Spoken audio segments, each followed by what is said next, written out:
suis Jean-Luc Barassin, je suis directeur du service stratégie entreprise à l'école de design Nantes-Atlantique. Le concept de design thinking, si on prend la traduction, c'est penser comme un designer.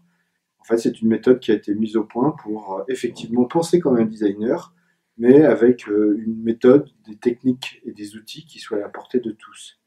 Et ça permet d'innover ou de favoriser la collaboration entre différentes personnes. Alors là, c'est à peu près pour tout le monde. Il n'y a pas plus une personne ou une autre, ou une situation ou une autre. On peut considérer que le design thinking peut être une méthode pour aborder toutes sortes de problèmes et pour trouver des solutions qui soient innovantes. Non, il n'y a pas particulièrement de profil ou d'entreprise, de secteur d'activité. C'est plutôt toute structure, toute organisation qui souhaite changer sa manière de voir et de trouver des solutions qui vont la faire avancer et qui sont nouvelles pour elle. Donc c'est une démarche d'innovation avant tout, et c'est pour ceux qui souhaitent innover. Je vais vous montrer à peu près le matériel dont vous avez besoin, qui est très coûteux.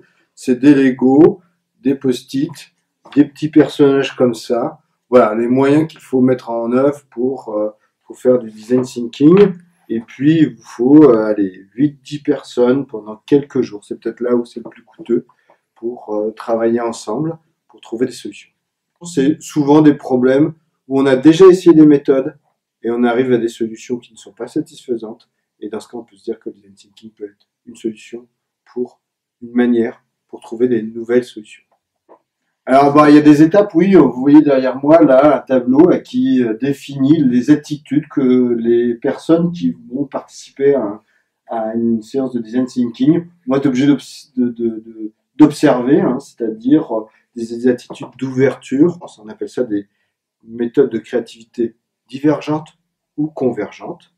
Et à partir de là, on va demander aux gens de se positionner à des phases précises avec ces attitudes-là, et d'observer ou d'apporter des solutions, des idées, et ainsi on va progresser dans une solution.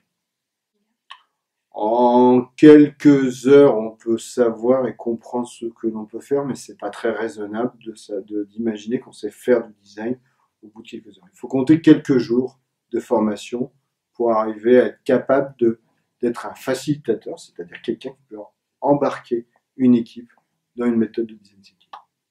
Alors, la méthode de design thinking en elle-même est déjà une méthode qui apporte beaucoup, mais on peut aussi associer d'autres outils, d'autres méthodes. C'est la méthode du Lean Startup, qui est une méthode de développement qu'on peut associer à l'issue d'un concept qui serait sorti du design thinking.